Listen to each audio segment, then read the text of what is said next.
안녕하세요. 하봉수입니다. 이제 세 번째 종목, 이제 요 앞 영상에서 이제 눈물의 손절매 종목, 금화가 아니죠. 셀바이오텍, 그 셀바이오텍을 매도하고, 이제 산 종목이 있습니다. 그 눈물의 손절매하고 어떤 종목을 그 돈으로 샀느냐? 바로 이제 금화 PSC라는 종목을 샀는데요. 그럼 이 종목을 왜 샀냐? 왜 샀느냐? 이걸 한번 봐야겠죠. 금화 PSC라는 회사는 내가 왜 샀나? 뭐 어쨌든 이유가 있겠죠. 그래서 그거를 한번 알아보는 또 시간을 가질 텐데요. 이게 이제 요번 주 21년 6월 넷째 주 세 번째 이제 보는 매매일치 종목인데요. 앞에 첫 번째 가비아, 두 번째 이제 셀바이오텍 영상도 재밌으니까 한번 좀 보시고요. 그럼 셀바이오텍의 눈물의 손절매하고 그 돈으로 금화 PSC를 샀는데 이 회사는 내가 왜 샀을까? 근데 최근 매수일은 19년 5월 16일인데요. 이제 이 금화 PSC를 이제 보유하기 시작하고 이제 거래하기 시작한 거는 2013년부터입니다. 그래서 거의 한 9년 전에부터 이제 계속 보유하고 있었던 회사인데요. 이 회사를 이제 2014년 5월 21일 날 처음 거래한 것 같아요. 그때 처음 매수를 한 것 같아요. 28,300원 정도에. 근데 이제 그 회사 28,300원 정도에 사서 보유하고 있는데 갖고 있다가 요번에 마침 이 회사를 계속 보유하고 있었는데 그 셀바이오텍을 매도한 금액으로 이제 이 회사를 추가 매수했다 뭐 이렇게 볼 수 있겠죠. 그래서 이제 한번 좀 내용을 보면 2014년 5월 21일 날 기록해 놓은 건 일찍 투자하지 못한 것이 못내 아쉬운 회사. 네, 왜 아쉬울까요? 한번 월 단위로 봅시다. 네, 2013년 제가 이제 매수한 건 2014년 5월 21일 28,300원이 첫 매수인데요. 2013년 5월 요 엄청나게 오른 요 달에 샀나봐요. 요 달에 저가가 24,500원에서 고가가 31,100원인데 제가 한 25,800원 정도에 샀으니까 요때 샀으니 뭐 엄청 아쉽겠죠? 당연히 요렇게 막 급상승을 했으니 요때 얼마예요? 만 원에 샀으면 벌써 3배를 벌었을 텐데 그래서 일찍 못 산 게 그만큼 아쉬운 회사다. 뭐 그렇게 적어 놓은 것 같고요. 중간중간에 아마 매도도 좀 일부 했었을 겁니다. 28,300원에 산 그 금액은 좀 일부 매도도 했었을 텐데 그리고 또 이제 계속 보유하고 또 사고 팔고도 좀 했었겠죠. 근데 일찍 투자하지 못한 것이 못내 아쉬운 회사. 그리고 이제 금화 PSC가 뭐 하는 회사냐면 주로 발전소 건설 및 발전 소유지 보수 발전 그리고 보수 서비스 뭐 이런 제공을 주력으로 하는 회사. 이게 막 쓰기 때문에 뭐 띄어쓰기나 뭐 맞춤법 다 틀릴 수 있습니다. 그때 그 당시에 막 회사 보면서 막 정신없이 그냥 썼던 거니까 너무 띄어쓰기나 이런 거 지적해 주지 마시고 편하게 봐주세요. 여러 발전소의 유지 보수, 수리 등의 필요한 인력을 파견하며 발전소 건설에도 참여함. 향후 에너지 수급 문제는 국가적인 중요 사업 부문이며 전체 산업 규모도 갈수록 커지리라 여겨짐. 관력 인력이나 기술력을 가진 인재의 인건비 상승이 리스크일 수 있음. 또한 비슷한 기술력을 가진 경쟁회사의 출현도 리스크로 작용할 수 있음. PBR로는 고평가이나 PBR이 얼마인가 한번 볼까요? 그때 2013년 제가 이 회사를 처음 매수한 2013년 아까 셀바이오텍 아직 있네. 저 여기 옆에 해놓은 게 있다. 금화 PSC 2013년 시가총액이 2013년도에 1900억 정도 됐네요. 1900억 정도 됐고 이거는 계속 말씀드리지만 제가 자주 애용하는 i투자닷컴이란 사이트의 유료 서비스인데요. 10년치 재무제표를 보여주니까 유용한 사이트입니다. 유료 서비스도 좋고요. 한번 진행해 보시고 i투자닷컴을 소개해주다가 시가총액을 까먹었네요. 아까 1900억, 2000억 정도라고 생각합시다. 2000억 정도, 2013년도에 시가총액이 2000억 정도였는데 자본 총계가 1100억. 그러니까 2가 좀 안 되네요. 1.9 정도. PBR이 뭐 아주 높은 건 아니지만 그래도 1은 넘어섰다. 1.9 정도 됐다. 사실 뭐 이 정도면 지금 뭐 저평가다 오히려 이렇게도 표현할 정도로 지금 PBR 높은 회사도 많아졌지만 어쨌든 1 이하면 더 좋죠. 그래서 그 회사가 PBR이 이제 저평가는 아니다. 근데 그렇다고 아주 고평가도 아니고 한 2가 좀 안 되는 정도였던 것 같아요. 어쨌든 PBR로는 고평가이나 PER로는 저평가 상태임. 네, PER도 한번 또 보면 손익계산서 코너에 보여주게 해줬더라고요. 2013년도에 PER이 8, 13. 뭐 그때 제가 매수했을 때는 뭐 한 10이 좀 넘었지 않았나 싶어요. 그래서 뭐 사실 8이면 저평가인데 그 당시 제가 이제 좀 보수적으로 생각하지 않았나 싶고 2013년도에는 뭐 한 10을 넘었었지 않나 제가 샀을 때는 그랬던 것 같기도 하고요. 어쨌든 참 죄송합니다. 8이니까 저평가라고 생각한 거네요. 죄송합니다. PBR은 1이 넘으니까 고평가라고 적어 놓은 것 같고 PER은 저평가라고 생각했던 것 같아요. 10이 안 되고 8이니까. 그리고 장기 ROE를 14%로 놓았을 경우 장기 수익률이 15% 정도 나오는 것이 장점. 그러니까 ROE가 14% 유지된다면 이 정도 28,300원에 사면 매년 15%씩 수익률을 올릴 수 있을 것처럼 보인다라는 얘기예요. 이제 이 목표가나 이런 제가 세우는 목표가 같은 경우가 어떻게 계산하느냐 이런 것들이 궁금하실 수 있는데 뭐 각자 다 나름대로 주식을 매수하면서 목표가를 정하죠. 저도 나름대로 목표가를 정하는 기준이나 방법이 있는데 그게 궁금하신 분은 이제 저희 하봉수의 주식 기초 토크가 있습니다. 그래서 수요일이랑 금요일 날 매주 한 2개 정도 올리고 있는데 그걸 한번 보시면 하봉수가 이제 어떻게 목표가를 정하는지 혹시 궁금하신 분은 그것도 한번 봐주세요. 네, 아주 초보자도 쉽게 볼 수 있도록 제가 쉽게 설명하고 있습니다. 그리고 최근 7년간 평균 ROE가 18%로 높음. 근데 ROE가 이제 계속 높다면 오히려 그 ROE가 높은 게 또 낮아질 때는 주가가 하락할 수도 있으니까 좀 무섭기도 하죠. 너무 높게만 계속 나오면. 다만 최근 2년 사이 ROE가 20%대로 높다는 것이 우려됨. ROE가 높을 경우 다시 떨어질 수 있으며 주가도 고평가되어 있을 수 있다고 여겨짐. ROE가 막 높아질 때는 주가도 막 오르지만 높은 상태에서 떨어지기 시작하면 주가도 떨어질 수 있으니까 좀 걱정이 되는 거죠. 그렇게 좀 걱정을 했나 봐요. 근데 28,300원 여기는 사실 뭐 걱정할 단계는 아니었죠. 이렇게 쭉 올랐으니까. 근데 어쨌든 그때는 걱정을 좀 했던 것 같고요. 소량 매수 후 장기적으로 실적을 보아가며 매수해 보려 함. 1차 목표가는 46,000원, 2차 목표가는 54,000원으로 잡음.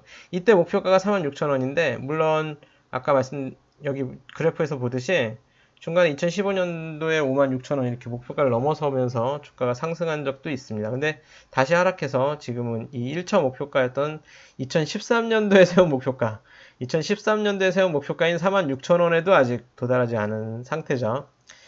그래서 이제 요렇게 2013년부터 이제 19년도에 한번 또 이제 약간 중간 점검을 해서 적어 놓은 걸 보니까 약 한 6년 후죠. 6년 후에 적어 놓은 건 뭐냐. 이때는 28,300원이지만 지금은 32,500원. 최근 최고가가 46,000원이었고 최저가는 27,000원이다. 그러니까 46,000원까지 갔던 주식이 27,000원까지 떨어졌다가 다시 이제 32,500원이 됐다. 19년 5월쯤에 뭐 이렇게 다시 쭉 떨어졌다가 이때쯤 됐다. 뭐 이렇게 쓴 것 같아요. 이때. 그래서 32,500원이 됐다. 19년 1분기 매출과 순익 실적을 보면 그럭저럭 괜찮음. 자산 대비 저평가이며 수익도 꾸준하고 배당 수익도 매력적임. 배당 수익이 한 3% 나오거든요. 근데 여기서 재밌는 점이 자산 대비 저평가라고 적어놓은 점입니다. 2013년에 제가 적었을 땐 PBR로, 그러니까 자산 대비로 고평가라고 적었었어요. 그죠?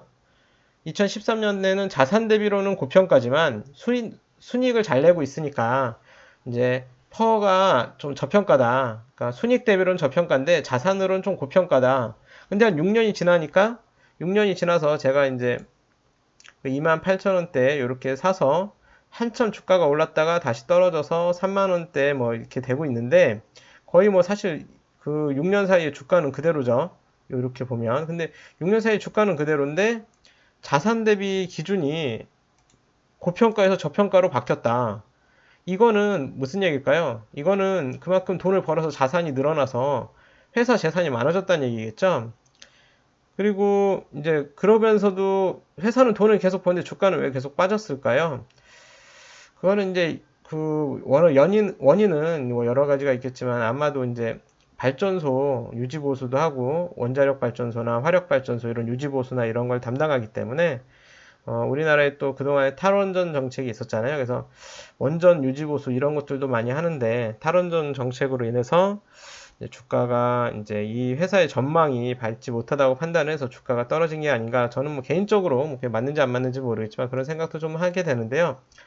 근데 문제는 그 문제가 아니라 좋은 점이죠. 그 탈원전 정책이 있었던 최근에 몇 년 사이에도 그 이 금화 PSC의 네, 그 이 실적을 보면 계속 순이익을 냈습니다. 제가 아까 처음 봤던 2013년도에 228억이었는데 214억, 226억, 239억, 뭐 206억, 397억, 277억, 300억. 그러니까 순이익이 막 엄청나게 폭증하지는 않았지만 이 탈원전 정책이 계속 시행되는 와중에도 순이익은 꾸준히 내는 회사였다는 거죠. 그리고 재무 상태표를 보면 그 2013년도에 자기 자본이 이제 1,100억이었는데 이 당시에는 이제 PBR이 한 2가 좀 안 되는 1이 넘는 좀 고평가라고 볼 수도 있겠지만 계속 그 재산이 늘어서 자산을 쌓아서 작년 말 2020년 말에는 2,369억입니다. 1,100억짜리 회사가 2,300억짜리 회사가 됐어요. 그러면 두 배 늘어났죠. 순이익은 뭐 그렇게 크게 높아지진 않았지만 재산이 두 배가 됐어요. 회사의 자산이 두 배가 됐어요. 말하다 보니 흥분하네요. 그 회사의 자산이 두 배인데 주가는 그대로예요. 야, 이거 어떻게 봐야 되나요? 그러면 굉장히 2019년도에 저는 이 회사가 굉장히 매력적으로 봤겠죠. 근데 마침 셀 바이오텍을 팔았는데 이 회사가 눈에 보인 거예요. 37,200원. 물론 지금은 좀 떨어졌나 봐요. 최근 종가가 35,500원이라 2,000원 정도 떨어졌는데 회사 싼 것 같다. 셀 바이오텍은 PBR이 높아서 좀 불안해서 가지고 있기 어렵지만 이 회사는 6년간 그리고 2013년부터 보면 거의 9년 동안 꾸준히 순이익을 내서 회사 재산이 한 2배 이상 늘었는데 2배 이상 커졌는데 주가는 그대로다. 거의 변동이 없다. 아니 6년이 지나도록 회사는 2배 큰 회사가 됐는데 주가가 그대로다. 그럼 이건 싼 거 아닌가요? 그래서 그 지금은 퍼가 얼마일까요? 퍼가 지금 퍼가 한 7, 퍼도 그 저평가고 PBR은 0.84가 됐어요. 야, 2에 가까웠던 회사가 재산이 2배가 돼서 PBR이 0.84로 낮아졌고 ROE는 여전히 한 11%. 물론 제가 처음에 봤던 14%뭐 이렇게까지 유지하지는 못한 것 같아요. 제가 이제 처음에 이 회사를 이제 그 매수할 때의 그 기준치인 예상했던 거는 그 20까지도 ROE가 갔는데 말한 대로 20을 유지하지 못했기 때문에 주가가 떨어진 걸 수도 있죠. 뭐 그렇지만 장기 ROE를 저는 14%로 예상했는데 이것도 사실 틀린 거죠.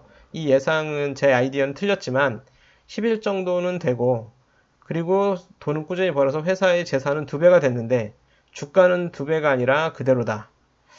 그럼 이건 저평가라고 볼 수 있지 않나. 그리고 그 지금 그 앞으로 또 우리나라의 원전에 대한 소형 원자로 뭐 이런 얘기도 나오고 원자력 발전소나 이런 것들을 다시 혹시 재개하게 된다면 굉장히 탄력을 받을 수 있지 않을까. 그래서 그런 관점 때문에 거래량도 늘고 최근 주가가 많이 올라간 것 같아요. 근데 앞으로 더 오를지는 사실 잘 모르겠어요. 근데 원전이 다시 정말 갈수록 줄인다, 확실히 줄인다, 뭐 이러면 또 주가가 떨어질 수도 있겠죠. 그렇지만 PBR이 1이 아니기 때문에 좀 더 안심하고 좀 그 안전마진이 좀 확보됐다는 생각으로 좀 보유할 수 있는 회사가 아닐까. 그리고 원전 발전소의 유지보수만 하는 게 아니라 화력발전소나 그리고 또 원전을 줄이면 화력발전소는 늘어날 수밖에 없지 않을까요?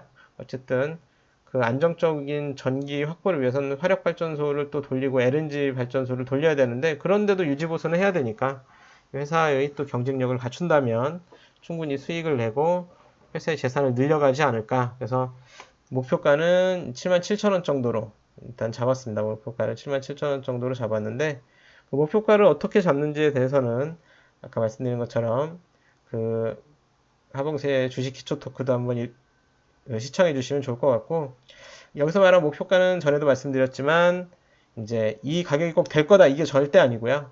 그냥 나는 이 회사가 좋아서 성장할 것 같아서 꾸준히 이제 보유할 건데 근데 이제 누가 굳이 올해 안에 77,000원에 산다고 하면 팔겠다. 뭐 이런 의미의 목표까지 77,000원에 갈 거다. 이게 절대 아닙니다. 매수 추천 아니고요. 그냥 혹시라도 누가 막 주가가 급등을 해서 77,000원에 거래가 되면 나는 파는 거고 굳이 77,000원이 안 되면 그냥 계속 보유하겠다. 뭐 이런 식의 목표가다라는 내용이라고 보시면 되고요. 저는 금화 PSC가 잘 됐으면 좋겠습니다. 주식을 보유하는 사람으로서. 물론 아까 매도한 셀바이오텍도 잘 됐으면 좋겠고, 다들 성장하고 우리나라 발전에 기여하는 좋은 회사가 됐으면 좋겠고, PSC는 또 제가 저평가라고 생각하고 샀기 때문에, 물론 갖고 있었던 회사지만 추가로 더 샀으니까 더 산 만큼 더 잘 되길 또 기도해 보고요. 어디까지나 재미로 또 이렇게 참고 삼아 보시고, 절대 종목 추천이 아니니까요. 재미로 봐주시고, 영상이 또 재밌으셨으면 구독, 좋아요, 알림 설정 부탁드립니다. 그럼 다음 마지막 종목. 마지막 종목은 드디어 지난주에 예약 매도가 체결된 게 하나 있습니다. 예약 매도에 대해서 앞에 가비아 때 설명드린 내용도 있지만 또 한 번 더 말씀드릴 텐데, 예약 매도 체결된 회사가 있어요. 그래서 네 번째 종목 또 보도록 하겠습니다. 네 번째 종목의 영상도 꼭 시청해 주시고요. 그러면 네 번째 종목 보러 가겠습니다.